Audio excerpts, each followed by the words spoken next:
Cover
you up, dog.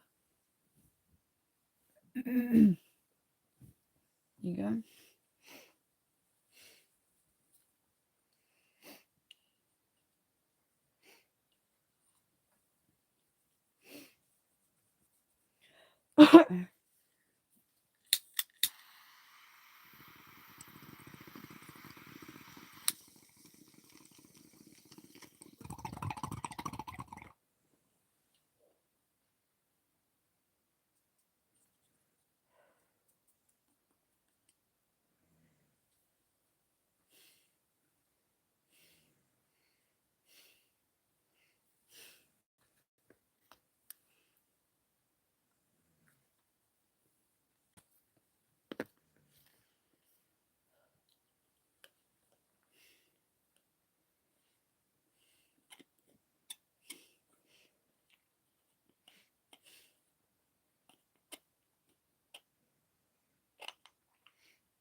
Kia ora.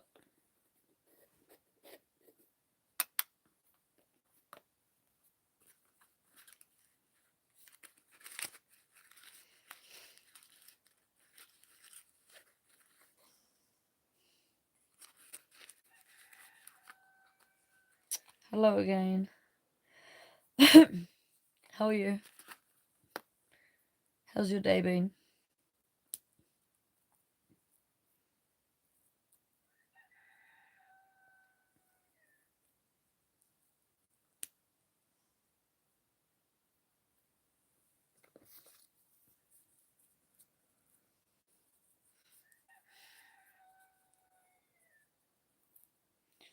Just grinding me up some weed at the moment. And the roosters are saying it's already time to get the fuck up. Sunset's not quite. It's coming very shortly. Any minute, in fact.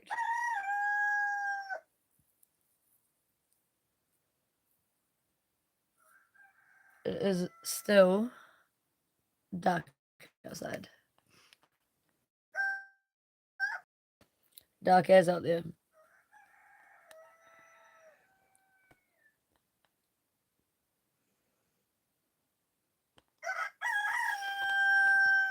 The roosters don't think it's dark though.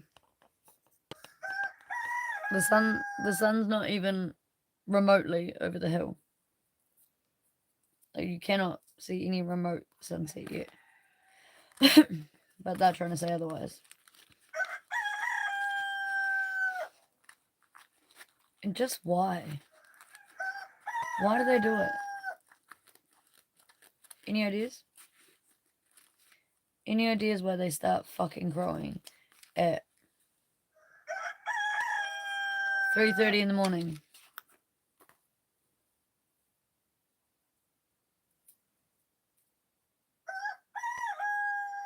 It's literally beyond me. I have no fucking idea why they do it at all. No idea. They're not out there getting the girls up because the hens don't get up. They just sleep through this shit. It's not like they get up and go get food. It's not like they it's not like they just do anything. They literally just sit in the same place they sleep the entire fucking night and start crowing for like 3 hours before they even move their fucking ass off the seat. What is the point of that? Why don't they just have a sleep in?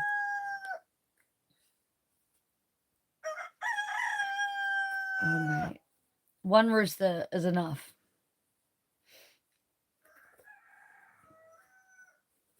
A rooster at a neighbour's is enough. I have 6 on my deck and 1 at the back door.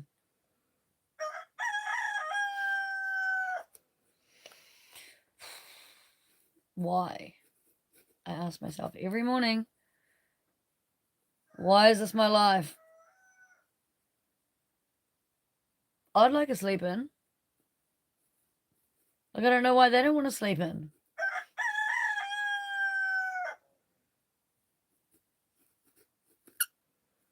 Damn straight he would.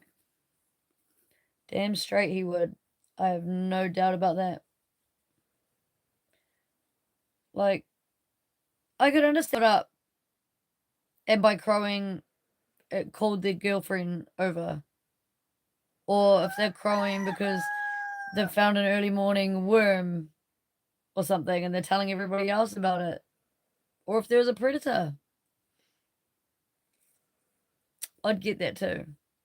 And if the sun was visible in any way, shape, or form, I'd even understand that. I might still be a little bit like, what the fuck? But I'd understand that. But for them to legitimately start crowing at least an hour and a half to 2 hours before light even peaks over the horizon, the fuck are they up to? What is the point?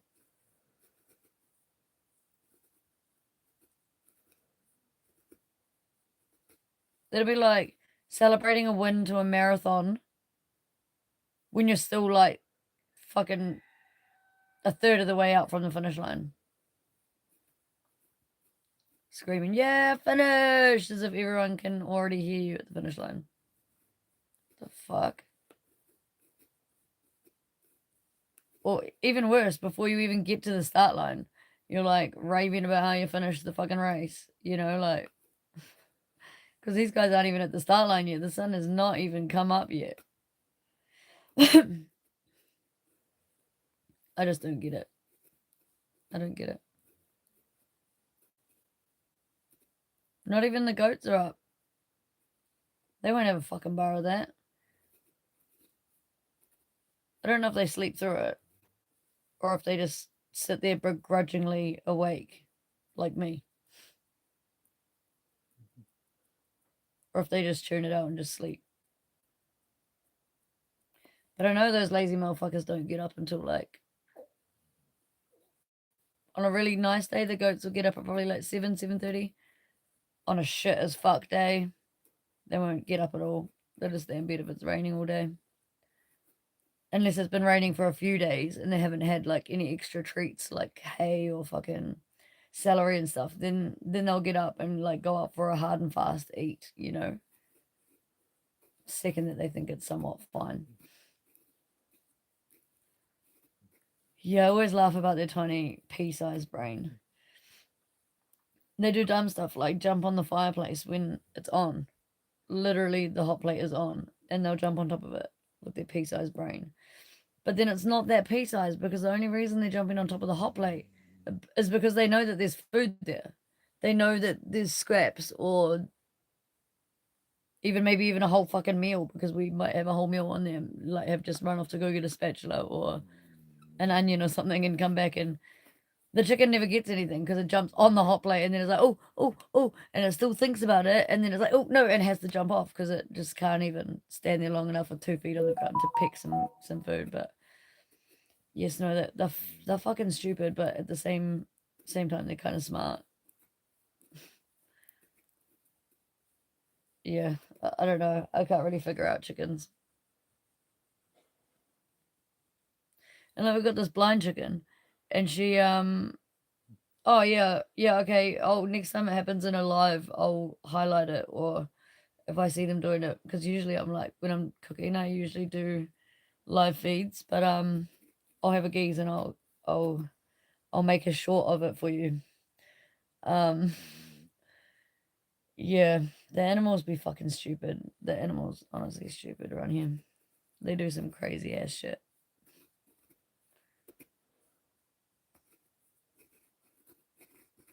Yeah, we got a blind chicken, Ginger. Legitimately, you look in her eyes, it's white, like it's cataracts or whatever. Like, and she was born that way, just always was blind.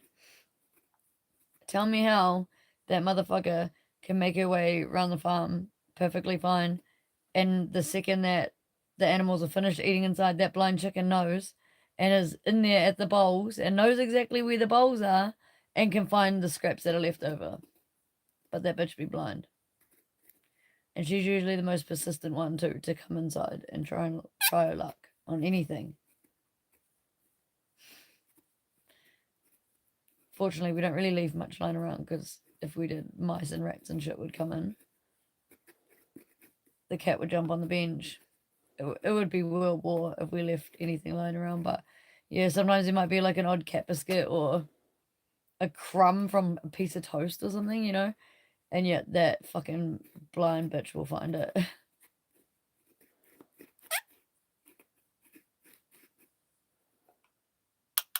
Like, she's so blind. When she lays her eggs, she manages to go back to her own clutch and do all the right things. But she can't look after her babies because she's so blind. She can't see predators coming. So she can't protect them. She can't protect them from the other chickens that peck at them and are mean to them or stop them from eating and stuff.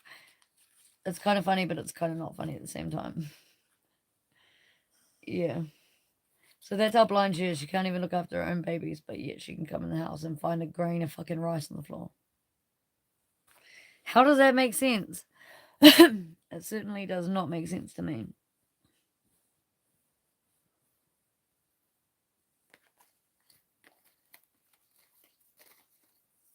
Like, you really wonder till you see her not be able to look after her babies, and then you know she's blind.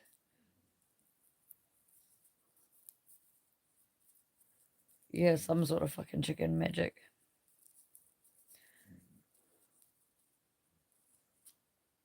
And she's like, hungry, hungry hippo, hungry, hungry hippo. I know that, I'm pretty sure they've got like, you'd think I'd know this shit, right? Having as many chickens as they do outside, but I wonder if, I'm pretty sure they have like two little nostrils or something on their beak, two little fine little things. And I'm pretty sure that they have ears, right? Because otherwise, why the fuck would they cock-a-doodle do and stuff? But they don't have ears like we have. But I think when you look next to the side of their face, they've got like two things that could be ears. There's like this weird little knobbly bit, but it doesn't really, it looks more like those red bits on them. But just in front of that, there's like a furry bit. Like, it actually looks like dog fur or something, like just a little, like a microchip size fucking fluff patch, like sort of there on both sides. And I sort of wonder if that's the ears. So maybe with ears probably the same size, if that is their ears, those little fluffy patches, let's just say they are. If they are, I guess their ears are as big as their brain, so maybe that's how she tracks down the food. And maybe she just uses her two little pinholes on her nose when she gets close. I don't fucking know. It really trips me out. Considering you can throw shit at the seeing chicken sometimes and they're like, huh? But that bitch be like, better than any vacuum you ever had. Yeah, let me know. Do that. Do look that up. Let me know. I've been meaning to look it up for a very long time. But I get sidetracked. And I end up down deep, dark rabbit holes no one wants to be in.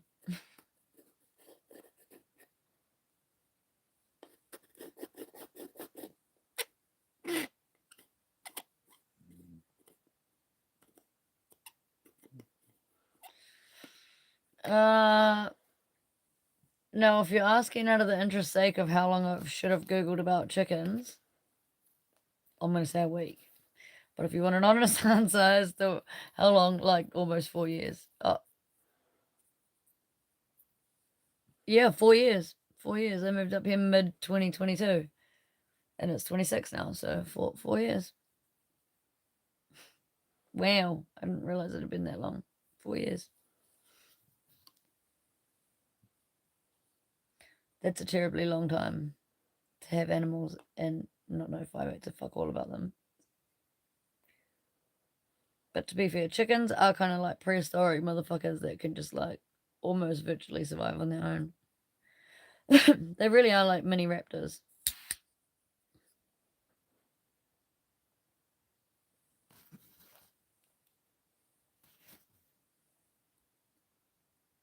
We've got 2 chickens with green feet and black eyes. They look more like raptors than any other fucking chicken I've ever seen in my life. And they're so cool because when they're walking through the grass with their green feet, they look like hover chickens. Dun, dun, dun, dun, dun, dun. Sounds like a kids movie, eh? Or kids show. Hover chickens.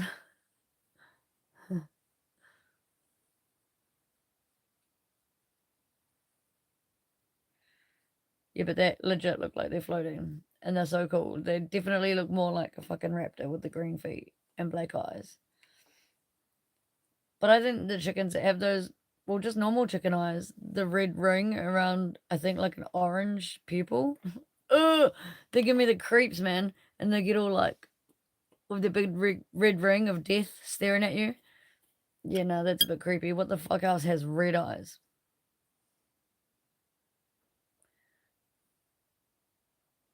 What other animal has red eyes? Red and orange eyes. No black people. Like, goats have weird as fuck eyes. Don't get me wrong. They're like, those motherfuckers feel like they be looking at you sideways, like, with their weird rectangle, funny shaped, creepy goat eyes. Like, don't get me wrong. But they don't have that big red circle of death around it. I don't know. There's something about chicken eyes. They're just kind of something super sort of natural about them, but also not at the same time. It's like just fucking creepy. Not gonna lie. Red chicken eyes. Nah, just don't look at me, bro. Don't look at me. Look the other way. Yeah, goat's eyes. Goat's eyes are definitely creepy. And it's funny because the only time they ever get big, round, dilated pupils and look semi like a normal eye is if they're like sick or dying. Their eyes will dilate. It's generally like the point where you know that you can't save your goat, which is kind of sad. But yeah, they do have normal looking eyes at least one point in their life.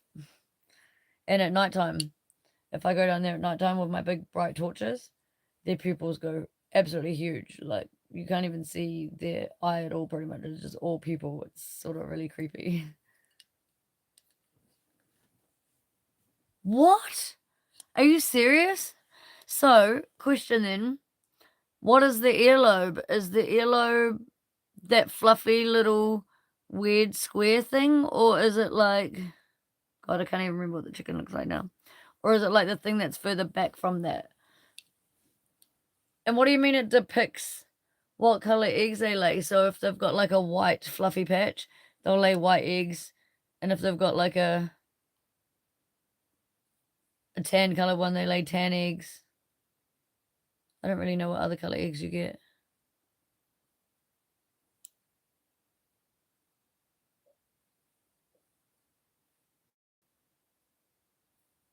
I don't even know if we've ever had a white egg here. We do have a white rooster and a rooster with a white tail, but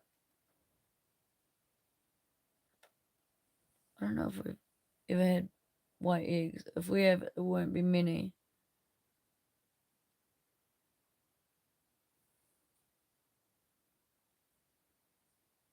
I'm gonna ask my cousin.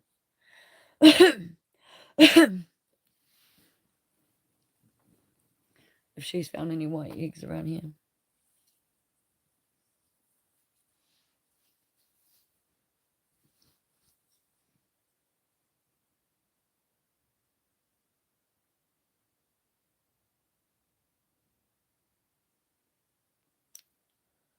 Huh.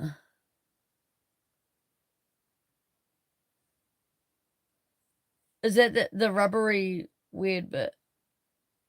The earlobes there, those fucking interesting. So that fluffy bit must be the ear hole, like the bit they actually hear out of. Maybe that's why it's covered with hair. Bum, no pun intended. Interesting. You learn something new every day. I probably should have learned this like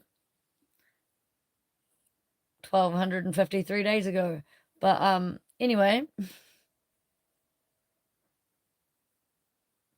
I know now. I know now. And tomorrow I'm going to be out there like scoping out all the chickens' earlobes.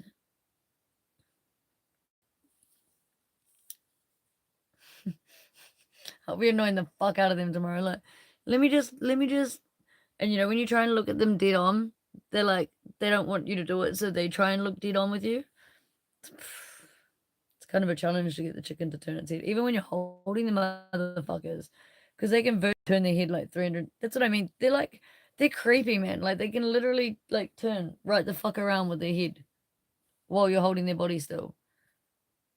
What other animals can actually do that all the way? Like, past the point of 180.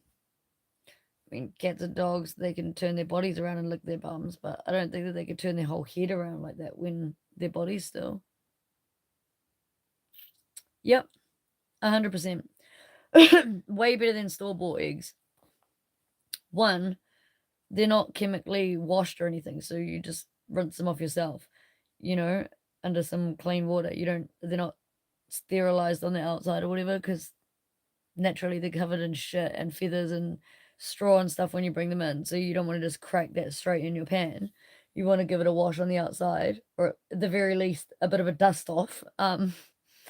But store bought ones, they get like basically put through like a wash cycle to clean the outside, which is fair enough because people don't really want to pay money and I suppose get dirty eggs. Um, but yeah, it kind of takes away some of the goodness, I suppose, like because it's in a heat cycle, not hot enough to cook it and not long enough to cook it, but long enough to sterilize any germs, you know. And also store bought eggs are usually mass produced eggs, so basically the eggs are just rushed through every sort of process, and the chickens are farmed exactly for that, so they don't have the best of life. Whereas you go to any actual decent free range farm, like here is 100% free range. The chickens have 55 acres and fucking wherever else they want to go that maybe not our land, because you can't contain a fucking chicken unless you put them in a cage.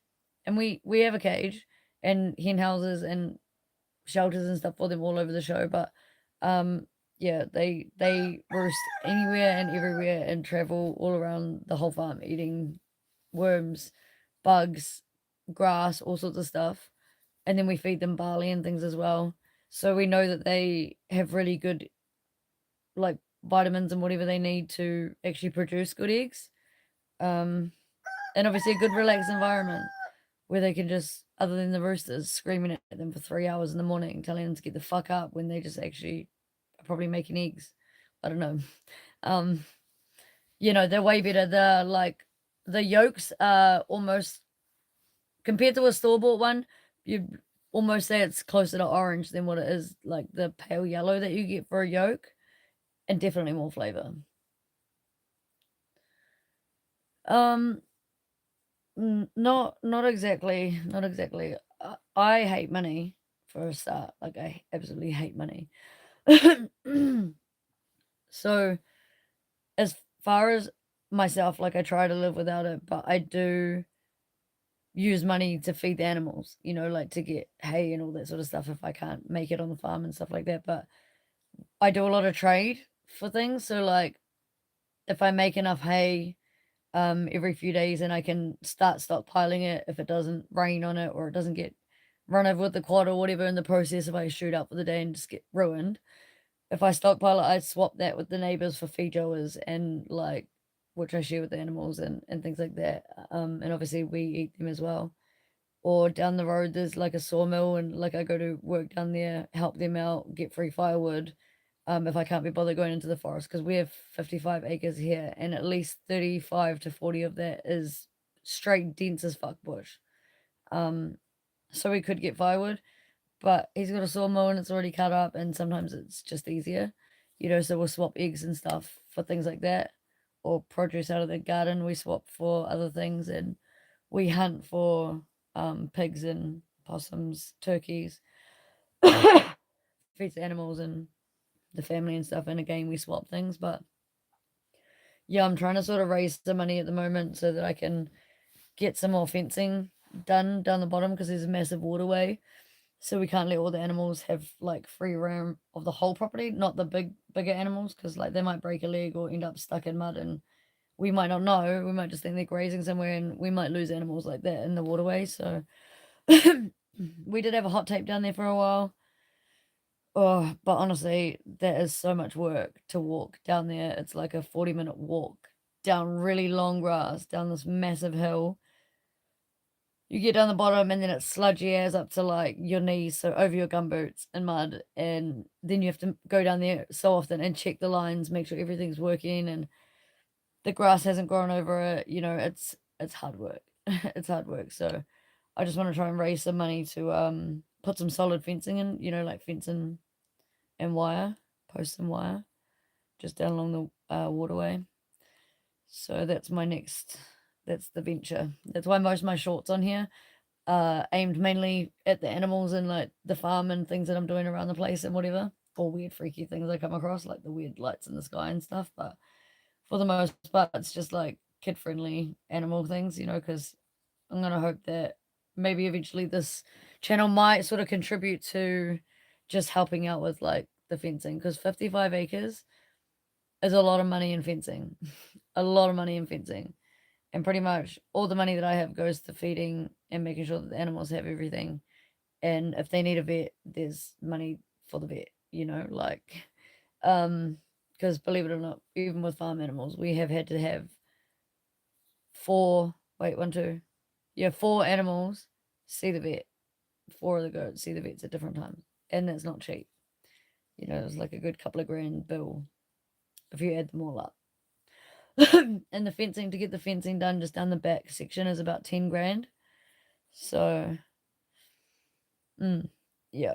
And while feeding all the rescue animals, because every animal here is a rescue, feeding all of them, obviously, like, that was never part of the original expense in life. Like, it was never part of the plan, but it's just what sort of happened with the land, Animals needed homes, and as you take one on and one on, you don't really realize it until all of a sudden all of your money is actually going to just feeding animals and providing for these rescues and coats and vitamins, whatever they need, because goats need a house each, they need jackets, and the houses, that's fine. I can acquire pallets and bits and bobs to like build them a decent house. Like they've got mean shelters.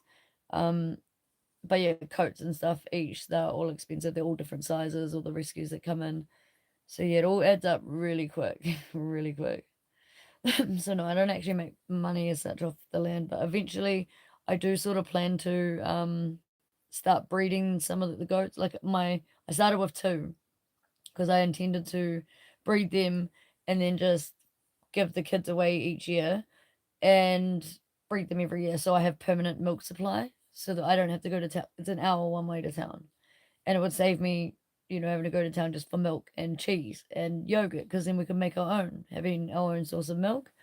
Um, yeah, so it started with two goats and then it ended up being a whole lot more than two goats.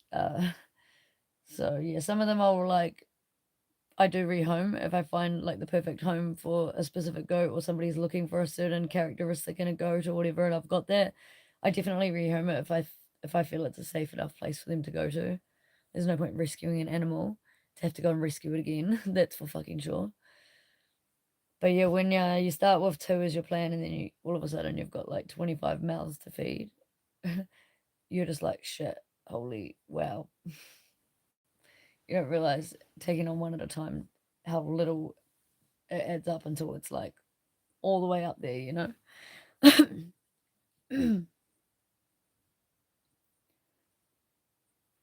I reckon everybody's got a skill in life. Doesn't matter how disabled you are or abled you are. Everybody's got a skill in life.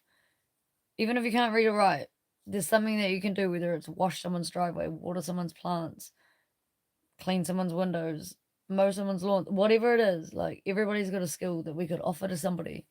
And I feel like bring back the barter system, bro. Like, go to your neighbors and offer to paint their house for them if you're a painter or whatever. That's, say, your old profession. Go there and offer to paint their house so that they don't have to worry about it for the next 10 years. It's going to be mint. And then for the next 10 seasons, you could go and help yourself to, say, a couple of bags each season of whatever fruit and veggies they have on their excess, on their fruit trees and things like that for your family. Not go and like take all of their fruit, but just take like maybe a bag a month, or like a shopping bag a month for you and your family and your animals or whatever, you know? Like, swap some skill that you have for something that you need. And I feel like everybody could do that. But unfortunately, the world operates on money. And I just feel like money makes a lot of people really sad. And it makes people's lives hard. And sometimes it can be people that have worked their entire fucking lives, worked really, really hard, done everything right, then had a genuine accident or been retired from the army or whatever it is, hit by a drunk driver, can never work again, and all of a sudden goes from earning 2 grand a week to $150 a week on like a benefit from the government or something. You know, like, absolutely ruin their lives. It makes me sad. I feel like I wish there was a way that we could do things differently. Money just causes money's sort of like religion when it's in the wrong hands, you know, like it's not really that helpful.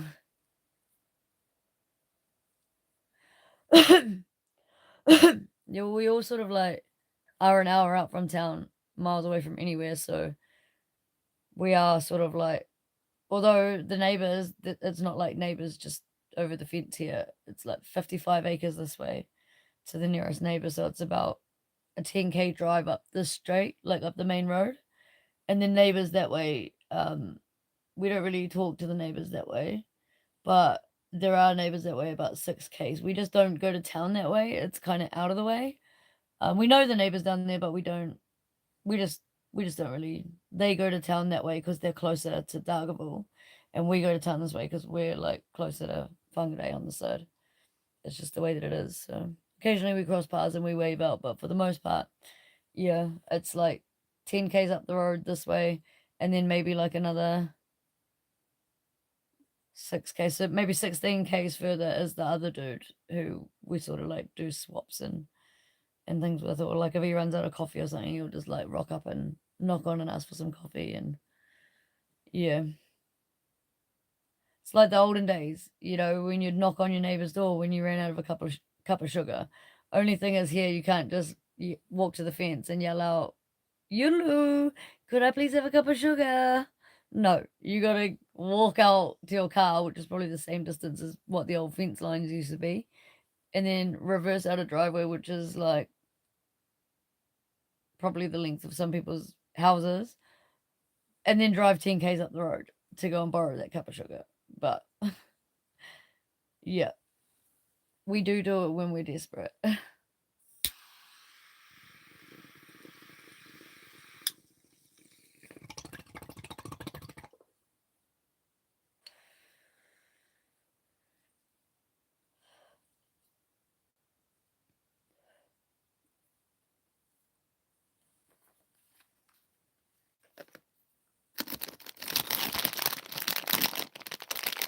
What time is it over there at the moment?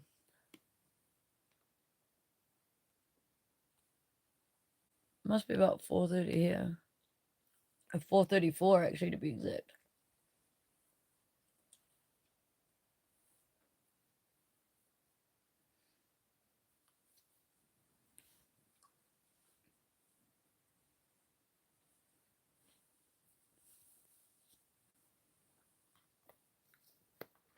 Oh wow. Bright as over there. Full on smack bang in the middle of the day. Is it your guys' summertime? Or autumn? No, not quite. Not quite autumn.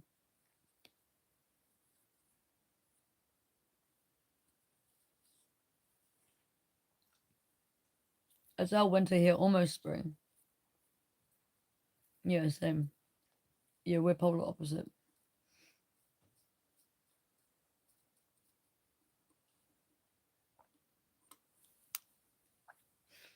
What sort of temperatures do you guys reach over there for your average summer day?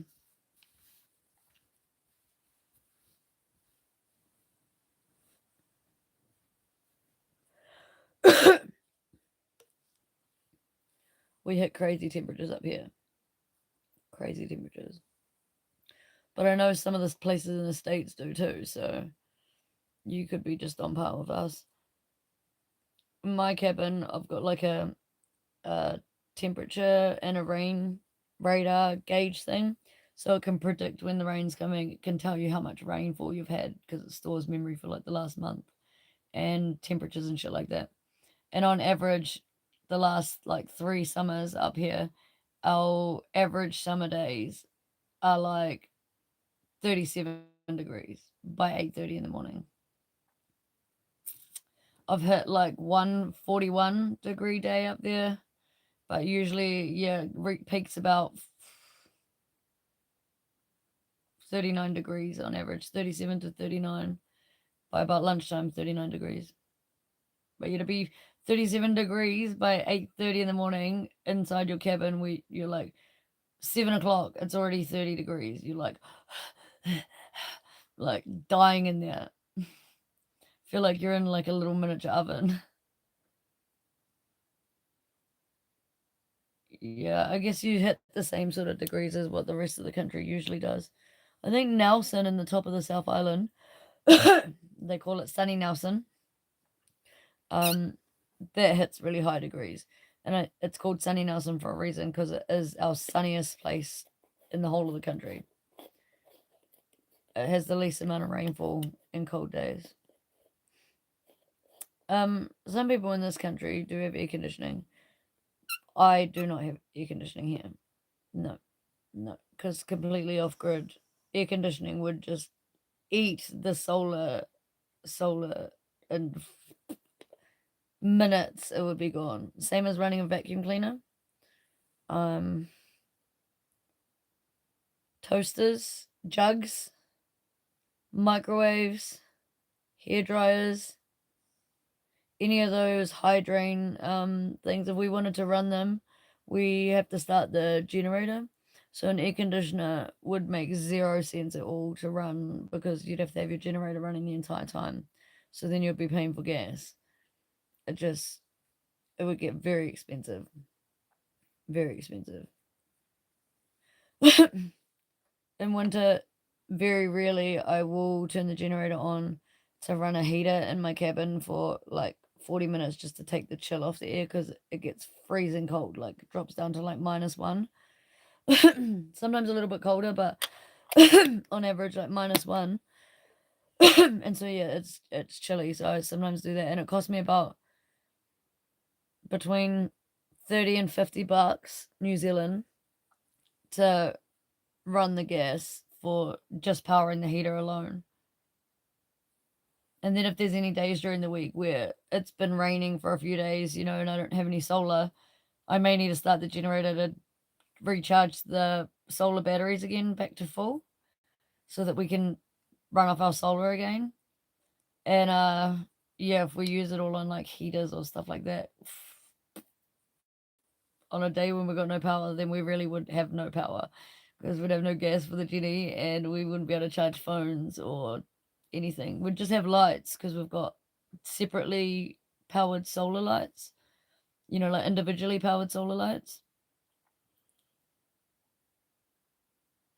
And I do have like a Wi-Fi setup thing, which I haven't set up yet, but I need to run security cameras and stuff off. I've got a whole bunch of cameras to set up. Um, But on their little mini solar panel thing, it can power multiple cameras, like 4 or 5 cameras, and has a USB outlet thing. So you could always, I guess, I haven't tried it, but I guess you could plug a phone into that and charge if you desperately need it or a power bank or something. Because I mean, it's just a solar panel, so it's just power coming out of that.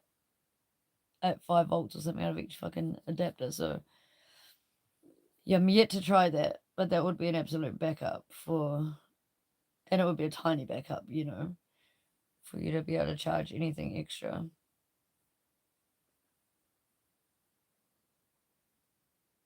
And I've done the weird ones where you get like I've got like a UV torch, and when the solar, like on the small mini panels for like portably charging your phone and power banks and things, rather than the big ones that are permanently wired to the cabin, like little portable ones. If they go flat or it's like nighttime, get out the UV torch and just sit there with the UV torch on, or like hang the UV torch from something in the cabin and just have it facing the solar panel, and then it tricks it because UV obviously is what charges the solar panel in the first place. But then it costs you like 3 AAA batteries or whatever's powering your torch. But I still feel like that it's cheaper and lasts longer than trying to run a generator to like charge things. So yeah, once in a while we turn the generator on to give the house a good vacuum out. Otherwise we just like use, I don't know if you've seen, but like the Tongan sort of like brooms that they make out of straw, like a really stiff bristled, long bristled brush, and a silicone, I don't know what you want to call it, but it's like a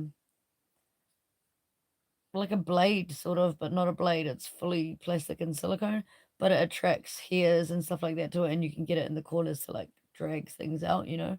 So we just clean the carpet and stuff like that every day. Just give it a sweep out with that, and then yeah, once a month we'll turn it. Or if it gets bad, you know, yeah, then we'll turn on the generator and actually get the vacuum out.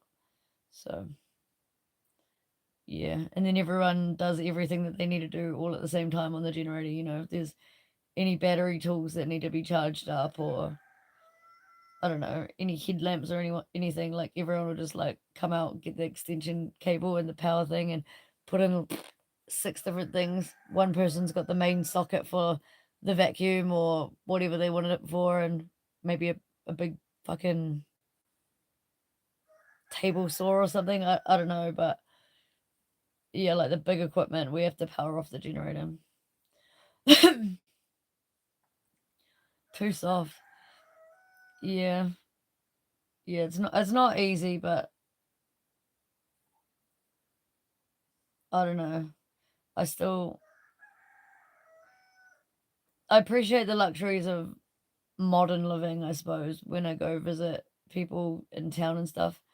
You know, the luxury of just being able to just open the shower door, hop in, turn the water on, and sweet, it's hot water coming out the tap. You know, whereas here we have to turn on the gas bottle, make sure the switch is on for the calefon, adjust the temperature you want, get in, turn it on for a couple of minutes, wait for all the cold water to run through the lines, and then it gets warm.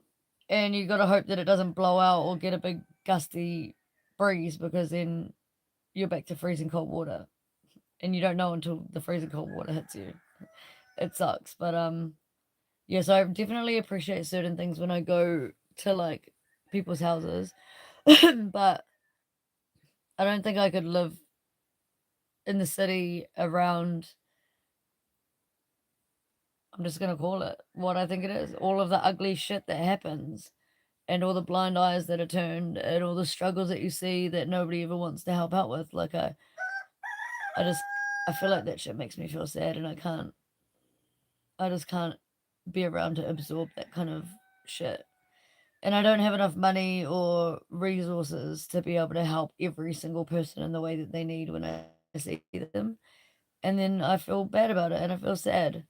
So don't get me wrong, pretty much there's not a person that have ever seen on the side of the road that I haven't given something to, whether it's a cigarette, a drink, the fucking jacket off my back, driven home and gotten a raincoat because it's been absolutely pissing down, and dropped off a raincoat and a hot meal to somebody sitting outside the library. Like every time I see somebody that is homeless, or maybe not even homeless, but you definitely know they're struggling, like I will help if I can. And if I can't, I'll sit the fuck down with them and I'll have a hearty conversation and make them feel like a normal person, you know?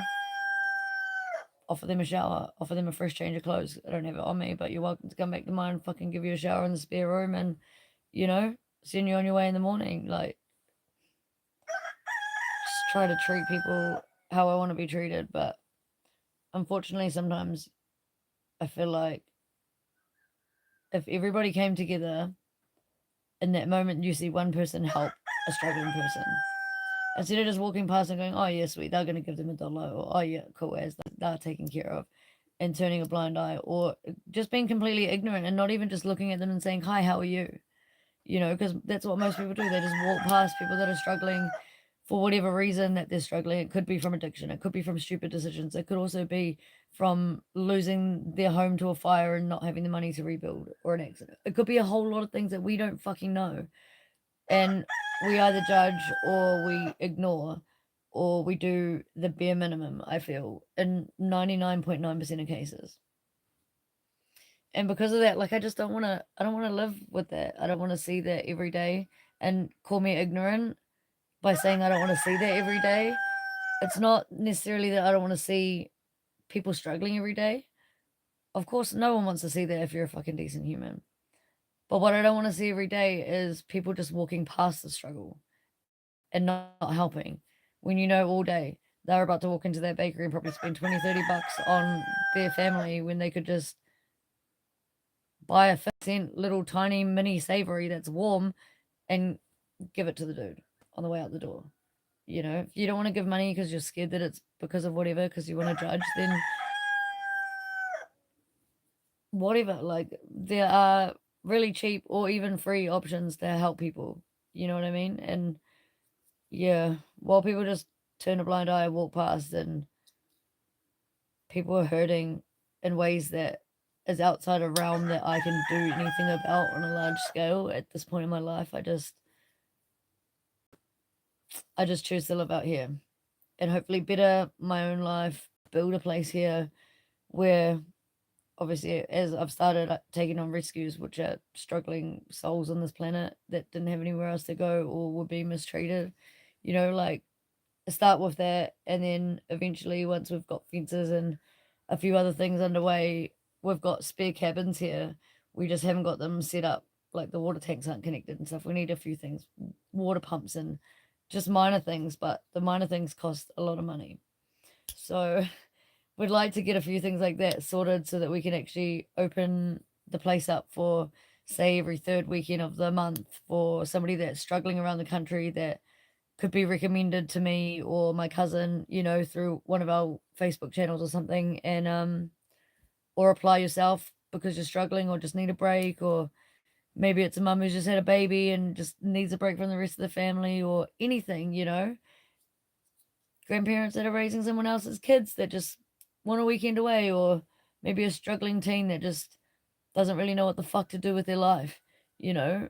Um, Take them on for a weekend, bring them up, feed them, house them, show them glowworms in the bush, show them the native kiwis. They can go for a hunt if they want, supervised, ride some quad bikes, love some animals, and hopefully find some direction, or at least just have a good fucking break, you know, get some grounding, feel some nature. So that's the actual end goal of what we're doing off grid and stuff. And the property is in a trust, so although um my cousin and I own our own land, it's in a trust so that it can never be taken away, and all the work that we're putting in now will be there forever, you know, because somebody's gonna have to take it over and carry it on because it's in a trust that can't just be divvied up and people sell it off. You know what I mean? Like it, yeah. So that's the plan, and because it should all be here and everything they need. And obviously, if we've had a supply of things being able to come in, if it's a proper running rescue and things like we hope it will be one day, then those things won't stop coming in just because somebody else has had to take over or whatever's happened. You know. So fingers crossed. That's the goal. So I've sort of had to suck it up a little bit with some things that are really hard and we didn't necessarily think we could do or didn't necessarily know how to do in the beginning. But yeah. by being tough, I guess. Hopefully, it's gonna make a softer place for somebody else to have a nice landing without having to do all the hard yards and just enjoy what we've put in place. We're actually still sort of umming and ahhing about a name for the place, but our area for the little all the goats is called the goat house, and where the chicks are is called the chick inn. And at the gate it says, "Welcome to the house of all the fluffy butts. They all live in huts." But no, we haven't thought of a proper name yet, but we're probably going to come with something native, sort of maybe something to do with trees, because there's so many trees and bush and wildlife. But yeah, whole bunch of puns. Whole bunch of puns.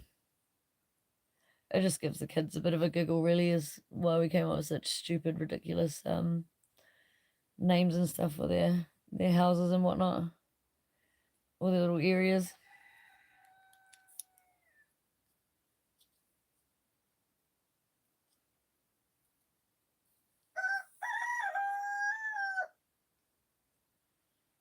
Those cocks outside are so rude, aren't they?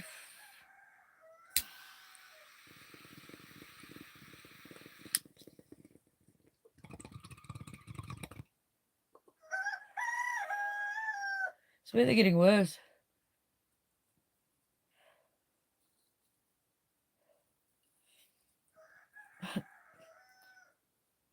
We thought about calling it Fern Flat.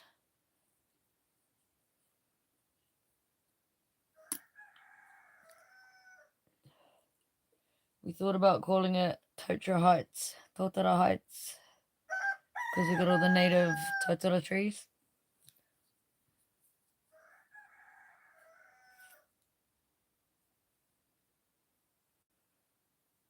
What else did we think about calling it?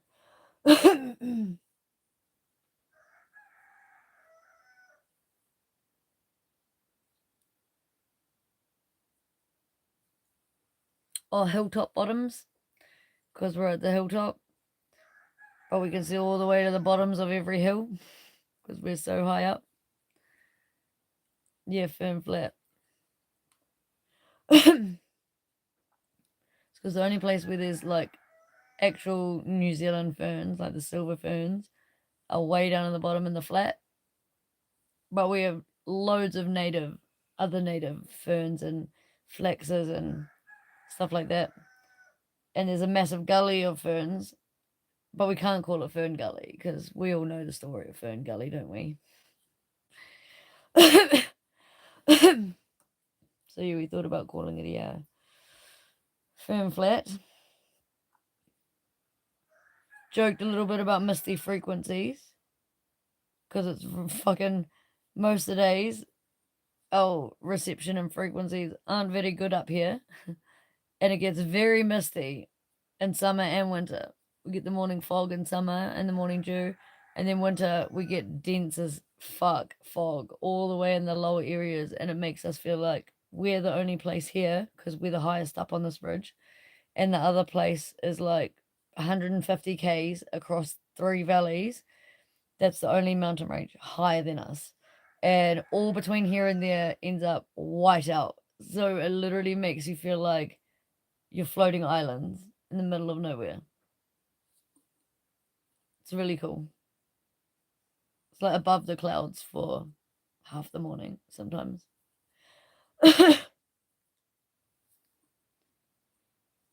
Yeah, it is really cool. And depending on which way the wind's blowing and how strong it's blowing, as it sort of comes down and I don't know, cascades out of into the lower parts and disperses, because it's weird, like smoke sort of goes up and dissipates, whereas fog sort of just travels along and then just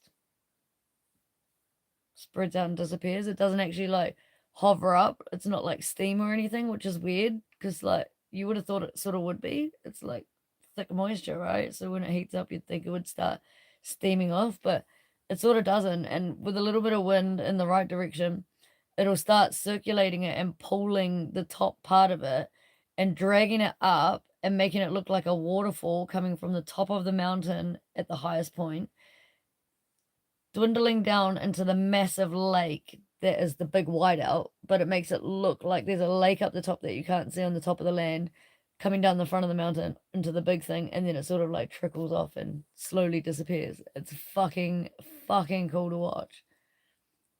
You got to have a good hour and a half to sit there and watch like the whole process, but it is phenomenal. It's the only place in our country that I've ever had sky lakes, I think I call them in my live chats. And I've joked a few times about, some people maybe taking mushrooms or LSD at the wrong time and running off the edge of the hill there because it's so thick at the edge of our flat, because it sort of goes from here down this bank, which is quite steep, or down a hill, which is quite steep. Only four-wheel drives can drive it. Down to a flatter part where the house bus and stuff is. And it's like a rugby field sort of flat area. And then down the bottom further is where all the fucking fog starts, right on the edge of the drop. And so we always joke, if you took too many mushies, you might run over there and try and leap into the sky lakes. You would die. You would definitely die. Or be very fucked up. Fern Flat. Sky Lakes of Fern Flat. Yeah. As soon as we come up with an actual name, I've got somebody down in Tauranga. He's gonna carve a sign for it. Like out of some nice wood and stuff. But we just can't decide.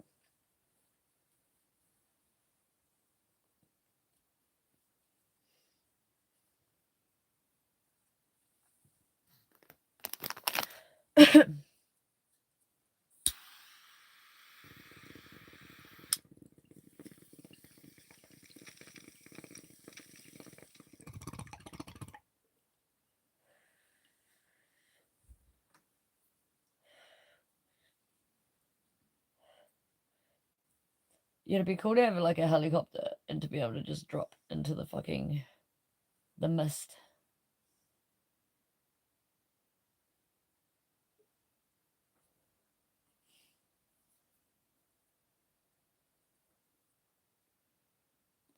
Some of them can be cool. Some of them can be absolutely fucking ridiculous. I shit you not.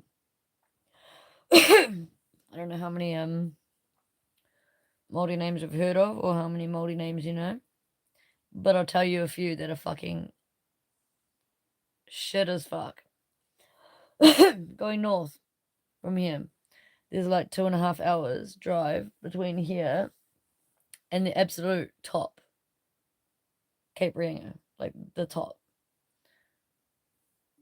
Coming back down from there's a place called Puke in Your Eye. That's not how you say it if you're Māori, but that's how you say it if you're a foreigner, a traveller. Most white people in this country, even some Māoris say it like white people. Palangi as, bruv. It's actually said Pukenui, but it is spelled like puke in your eye. Yes. No joke. No joke. There is also, are you a kaka? Are you a kaka? It's literally 30 minutes drive from my house. Are you a kaka? It's not how you say it, but that is how most people say it when they travel this country. It is pronounced Ruakaka. We also have you're a titty, and that is pronounced you're a titty.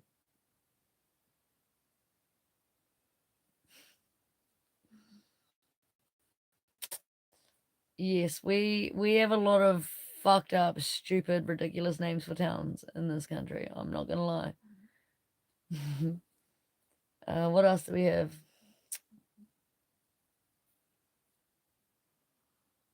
Pepper Two Toes.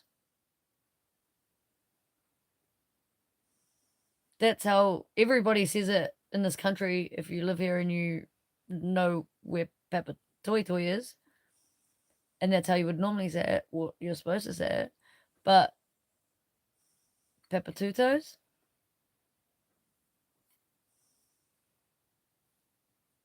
What else have we got? One Hunger. Sounds like a 40-hour famine ad. Maybe a WWF for animals ad. One Hunger. That's a good one. What other weird names have we got?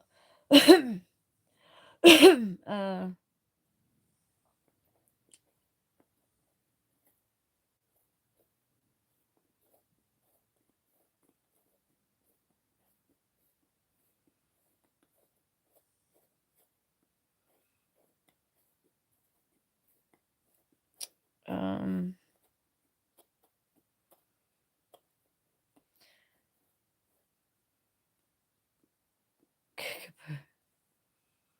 Kickapoo. We have a place here called Waikikamuka. I guess we're just as bad.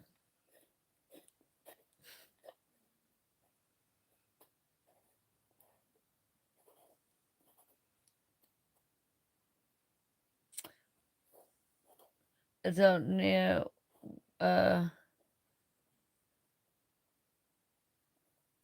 Bombay, I think.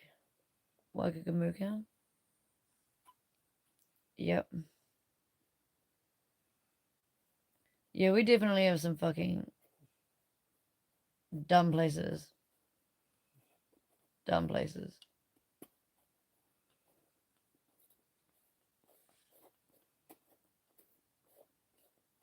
We have a bird here called kakapo. And they are fucking assholes. They're natives. And they're more notorious down in the South Island. For the most part, you'll find them here at bird sanctuaries like Tiri Tiri Matangi and our little like sanctuary islands where all our native birds are protected and they've got like no predators there, like no pests. Because they've been there for years, you know, it's like actually like a safe place. That's why they're fucking on an island, because they can't secure the rest of our place here. Even though we're just two big islands, but go figure. Um yeah, so the kakapo, they live mainly, you'll find them mainly in the native down South Island and lower regions of New Zealand. Now I'll tell you what, they'll steal your fucking chrome pieces off your car.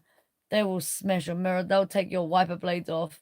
They'll pull off your aerial. They'll chew your mud flaps. They like some of them are even punctured tires, deflated them, pulled on the valve caps. Like they are naughty fucking birds. The kakapo. Naughty fucking birds. Quite big too. Like, yeah, quite big. Green. Yeah, 100%. Like you Google New Zealand tourist in kakapo in one word, and like you just see like videos of fucking, yeah, but narrower. Sort of like the barn owls that you guys get, like with the white face. Probably about that size is about the biggest a kakapo can get, or like maybe like a juvenile one of those. Like they're not massive, but about as tall as a chicken is. Just yeah, nowhere near as voluptuous. Yeah, you fucking Google that shit. You'll just see video after video of camper vans getting destroyed and cars in car parks that people have gone for like 3-day hikes and they come back to virtually like just a hunk of steel. And if they get into your stuff, well, that's even worse. They're worse than the old magpie. You heard much about magpies? They're fucking asshole birds too. Mainly when it's breeding time and they get really territorial and protective of their young.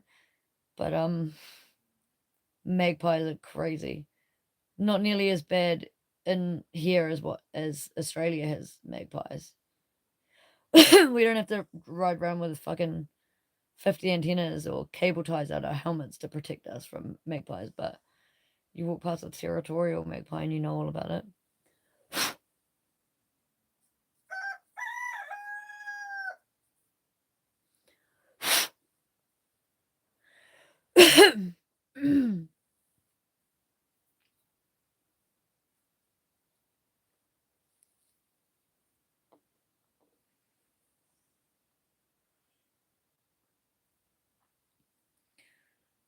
And we got cheeky birds too, like cheeky burbs. We've got the old fucking yeah, sort of, yep. Yeah, they're like they definitely look like a prehistoric bird. Probably one of our most dinosaur-like birds. Um, yeah, definitely. But yeah, we got the pukeko too, which they look really pretty. They're like a thing like blue and greeny sort of coloured and black, sort of. Maybe even flecks of white through it. Tall legs, don't fly. Like, oh, they can sort of fly, like, get a little bit of, but mainly like a flightless bird. Honestly, cheeky as fuck. Naughty little birds. Naughty as. And they'll come and steal your chicken eggs. They will eat your entire garden if it's not meshed and enclosed. They will come in your house and fucking they are naughty birds. Naughty, naughty birds. And they're like chickens on stilts. No joke. Or like a miniature peahen on stilts.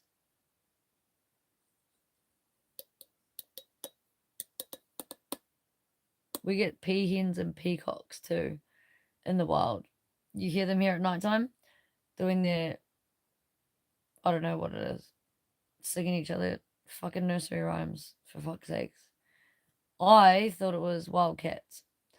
For ages, I thought it was wildcats. I never said anything to anyone. I just presumed it was wildcats. I heard wildcats before. Never heard peacocks and peahens in the wild before. Don't remember what they sounded like. If I did hear them at the zoo, but yeah, they like mew. They're like into the fucking hills, and it echoes for fucking miles.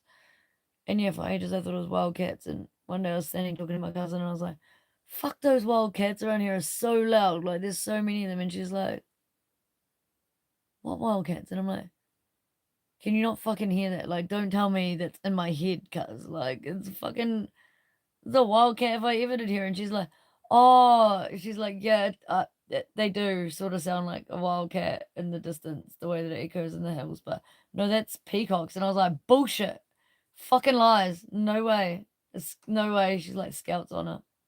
Nah, fuck off. I did not believe her. I had to go Google it.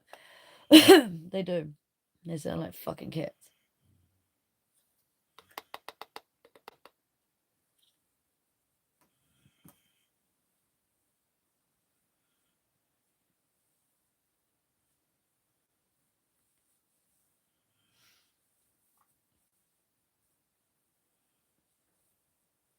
Pokego.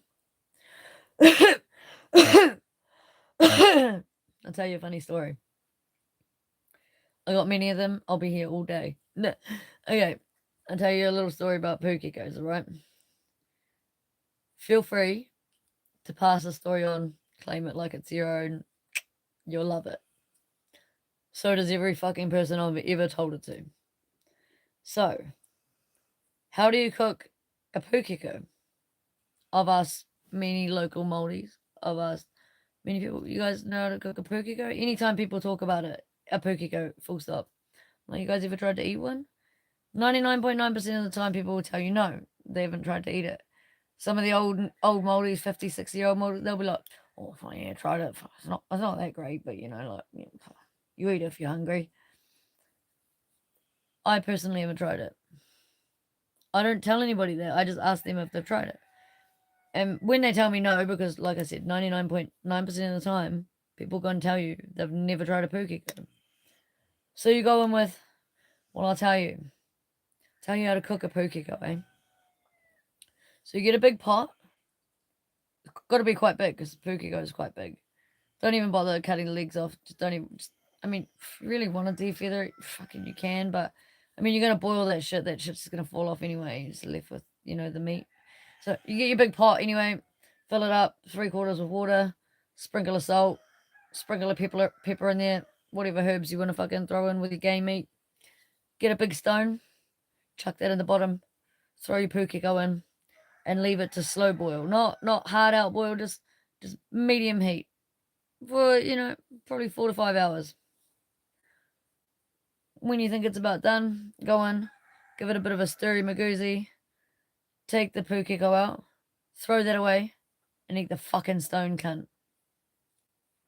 Promise you that's gonna taste better than any motherfucking pukiko you can ever cook, in any way you can ever cook that. That's how you eat a fucking pukiko, my friend. Just FYI.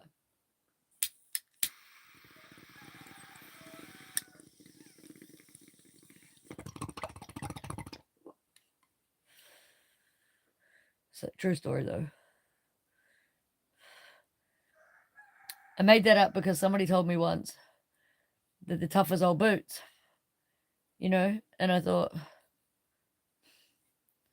tough as old boots, you gotta fucking pluck that, remove bits, take the fucking innards out, take the beak off, cut the feet off, fucking, I'd rather just eat the goddamn boot. So there you have it.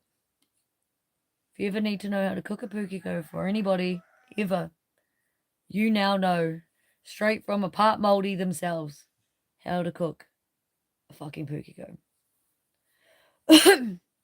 Because there's no denying that I'm a motherfucking kiwi.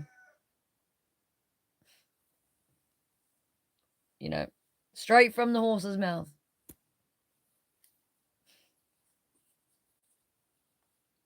In fact, I think I'd rather eat a horse's mouth. Teeth and all.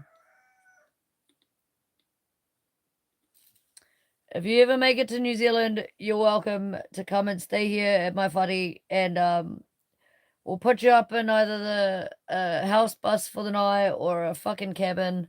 Or if you really want to go all out, we've got fucking massive tents that you can feel like there's 20 people in there with you because they're like 3-room fucking tents. And you can do the proper full-on New Zealand camping in the wilderness. But it's not really wilderness because, there'll be people around that are probably more MacGyver friendly and Bear Grylls-y than almost Bear Grylls-y himself. You know what I mean? And you can go for a hunt right here. Catch yourself a peahen, a peacock, a fucking opossum, a pukiko, and a fucking pig. Catch all the fucking peas while you're here. Throw them in the fucking frying pea. Cook it all up. And you can let us know what you think of all the local game. You can even throw a turkey in there if you want to step out outside of the pea range,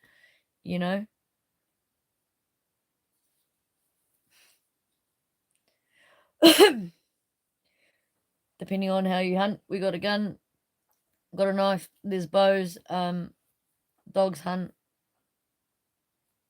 Or if you really want to go all out, fuck, you can run down there barefoot, fucking short shorts like a good old Steve Irwin. My name's Steve Irwin, and I'm here from fucking Aussie, mate. And crikey, did you see the size of the fucking gonads on that cunt? Oh, mate. Fucking check him out. Oh, mate, hold on to me camera. Hold on to me camera, mate.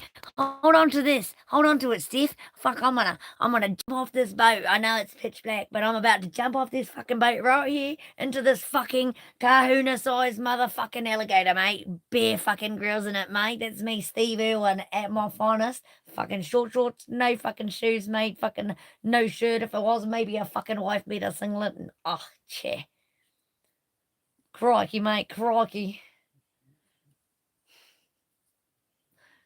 I got it. Fuck. I mean, you can try that style hunting too if you like. No judgment here. Might even show some of the old moldies up.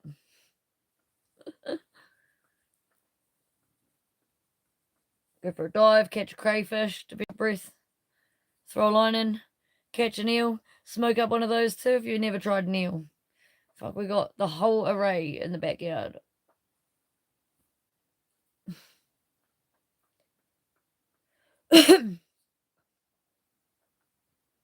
Ain't gonna die out here in no zombie apocalypse. Or no government fucking shutdown, that's for sure.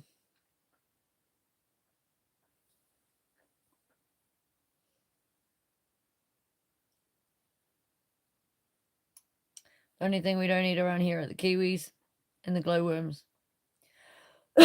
Although I have thought about making like some AI generated meme, making it look like I'm plucking a kiwi, and the next one will be like me serving the kiwi, sprinkling it with some glowworms, just for some rage bait. But thought I probably shouldn't do that. I probably shouldn't do that, even if it is AI. I'd probably end up viral for all the fucking wrong reasons. 100%. I don't know about eating glowworms. I don't know if eating glowworms is illegal. I don't know if it's a thing or if they're poisonous actually. I don't know. I've never looked into that. But fuck you, eat a kiwi, bro. You're in the beehive on the fucking supper plate, bro, the next day. Like you're as good as disappeared. Like your dog eats a kiwi, bro. Your cat fucking eats a kiwi. Bro. You're in trouble.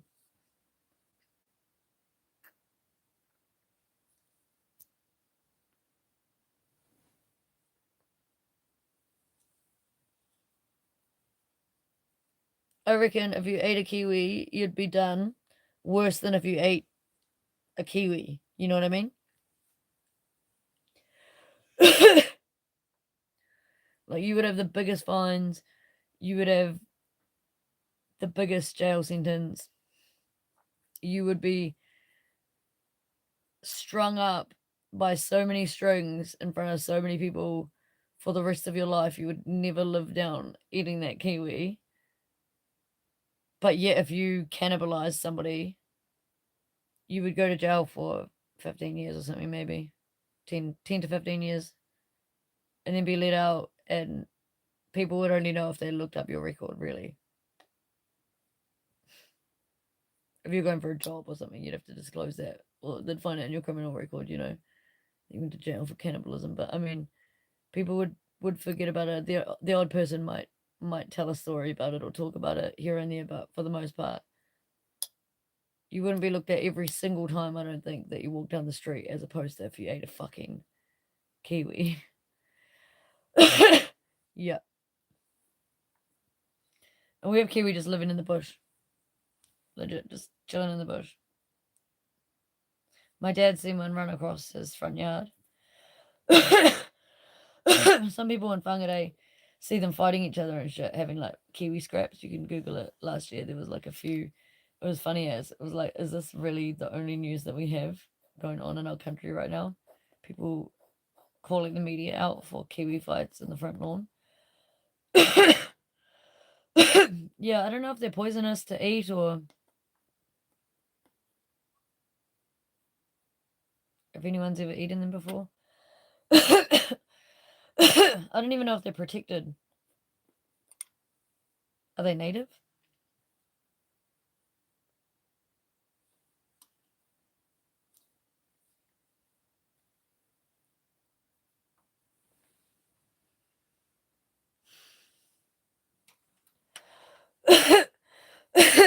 Do other people have glowworms? Other countries?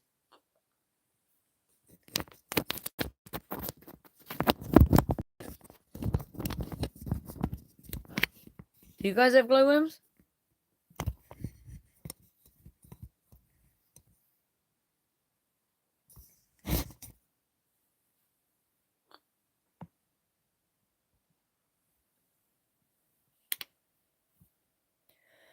I wonder if they are native here.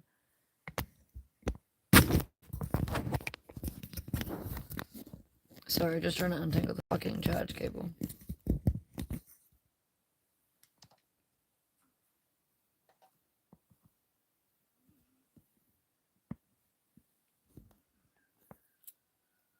There we go.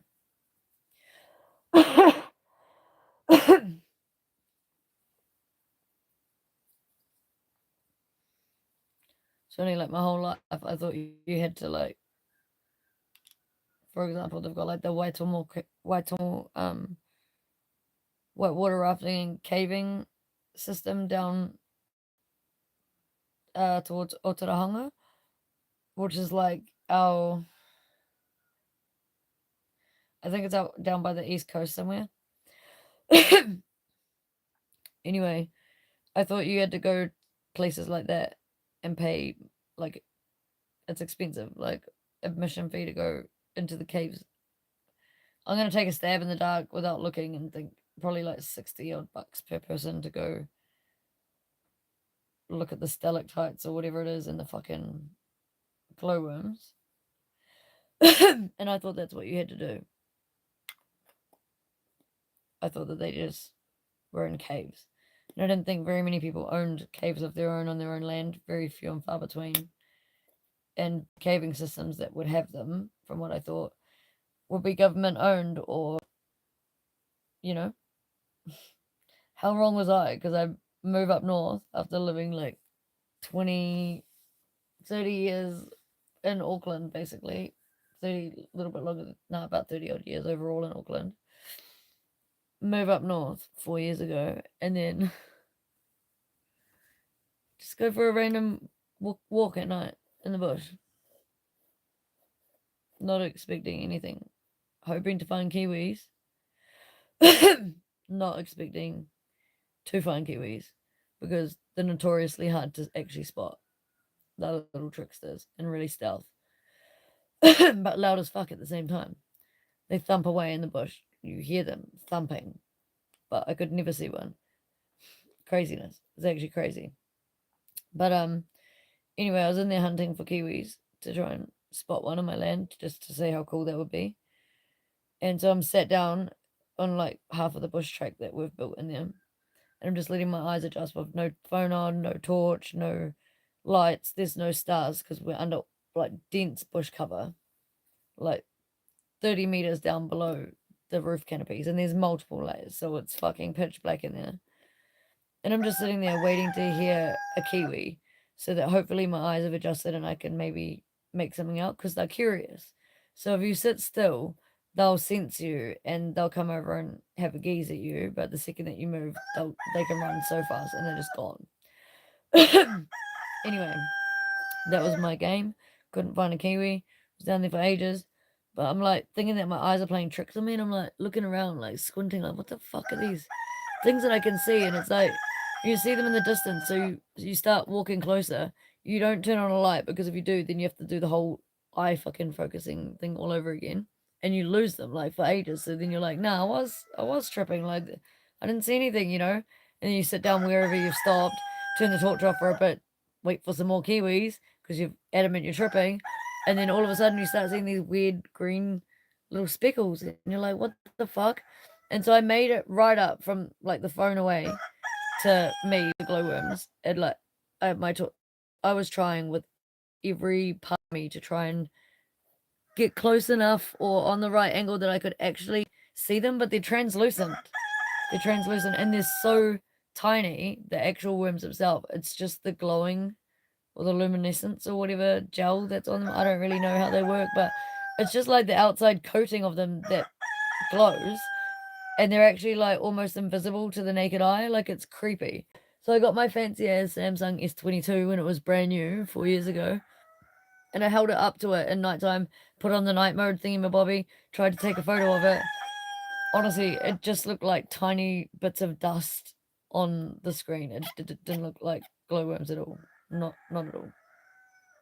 So no idea what kind of camera you'd have to take into the bush at nighttime. But I would presume you can't use a flash because if you flash, the lights are gone. So I don't really know how you would photograph them or how people get them in like the National Geographic. Like it's really fucking had my brain tinkering like, how do we do that? I want a cool photo of a glowworm from my own fucking garden on my fucking wall. I don't want a National Geographic fucking glowworm. I want my glowworm. I want fucking Henrietta, Thomas, Jerry, and fucking Josephine. The glowworms. I want those four. I don't want Jeffrey or Gerald or Jezebel. I don't want them. I feel like the old ones that are really long. They give me the creeps if they're on the wall, you know, like I might think that they're actually on my wall because they're that big, but you know, I'll have some glowworms from my own bush, definitely. If I could photograph them, motherfuck. And I can't really be taking a souvenir from the bush and try and bring them inside. Because I can't fucking see them. Because trust me, I'm sure by now my intrusive thoughts would have got the better of me. And if I could fucking catch a glowworm, I'd have a tank of glowworms. Like, why don't people have tanks of glowworms? People have mouse tanks. Ooh. People have pet rats. That's cool. Yeah, I've had pet rats. That's a cool one. But people have snakes over in the States. We can't have that. We're not allowed. We don't have snakes. Not unless you're in the actual zoo. What other cool pets? People have axolotls. They're pretty cool. I've had one of those. They're pretty cool. But a fucking glowworm tank. How boss would that be? You just rock up to the bro's house and then they're like, "Oh yeah, bro, you can crash on the couch. You've had too much to drink." Like, sweet as you crash out on the couch, and then this empty tank that you thought was just like a fucking is just alive with glowworms just crawling all over. Why do people not have glowworm? Why do we have fish tanks? Tropical fish tanks. I want a New Zealand glowworm tank. That's what I fucking want. Just saying. And then that makes me think like they write books and make movies about how to train a dragon, how to kill a mockingbird. You know? Where's the how to catch a glowworm?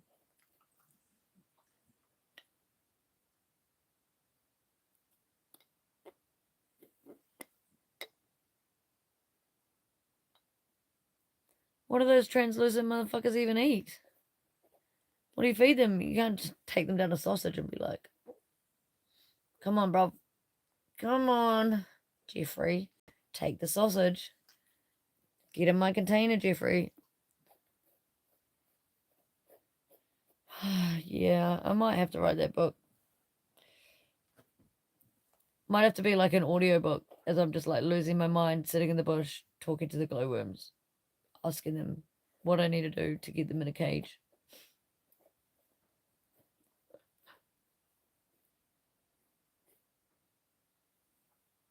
Like, I know how you catch a skink. I know how to catch a bird, you know. Can even catch a cat if we need to, or a chicken.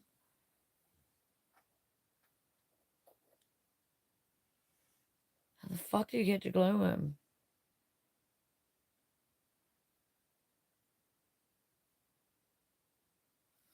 And how do you keep them in there? How would you contain them? Maybe this is why. See, now I'm really thinking into it. Maybe this is why people don't keep glowworms. Because those motherfuckers be like a squid or like an octopus, you know what I mean? Like the motherfuckers can get out a hole smaller than a chicken's brain. Because they're like translucent slime ball microscopic motherfuckers. But I wouldn't imagine you can put them in a tank that's sealed because, well, anything living needs oxygen to breathe, right? So, like,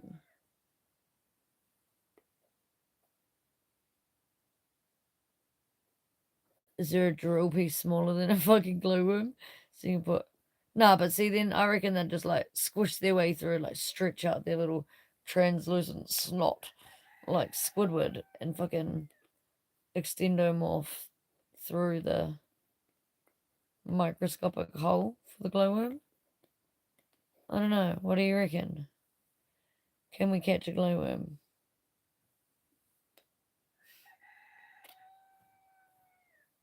And then I jump on Google and type in like glowworm tank for sale. And it's like actually a thing. And then I've just been like using all this brain power because we all know I've got so much of it on fucking an imaginary glowworm tank that's already there. Protected. I'll protect it too. It'll be doubly protected because it'll be in a glass sanctuary amongst its own sanctuary.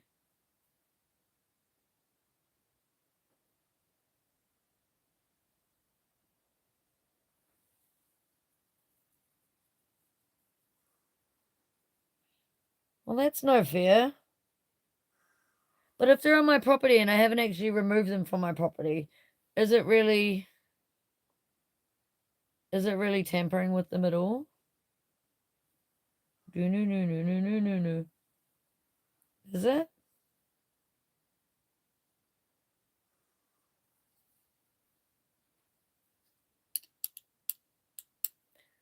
Sort of like when you're stealing from a shop, you know, like it's only theft if you pass the checkout and try and get out the doors without paying for the item.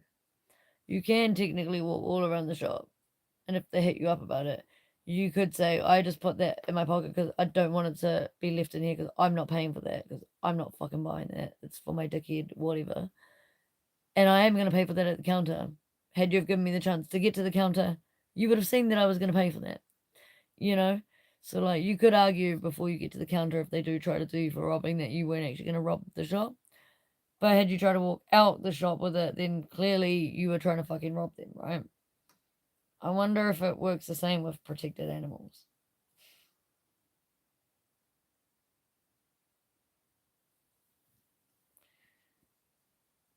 Yeah, most free things definitely feel better.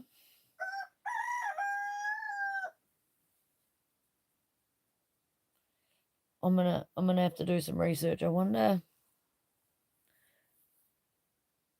Surely I feel like the zoo must have a glowworm enclosure. I feel like the Auckland Zoo must have one. I haven't been there for a very, very long time. But I would imagine, especially if they're protected here, surely they would have an enclosure. So if those motherfuckers can have an enclosure, then surely I can have an enclosure. Surely. Well, not legally, okay? Not legally. I'm just meaning like the enclosure could be a possibility. They can be kept in a house, per se, is what I mean.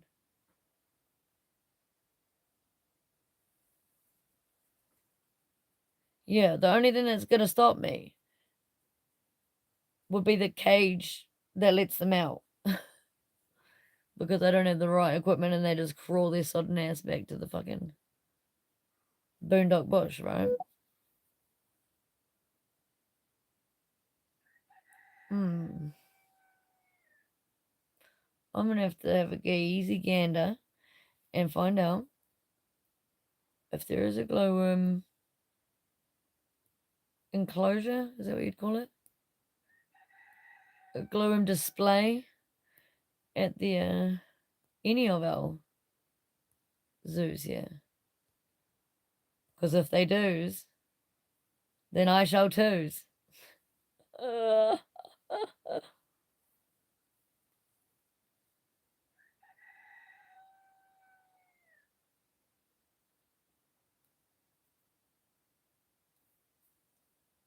You two travel safely about your day.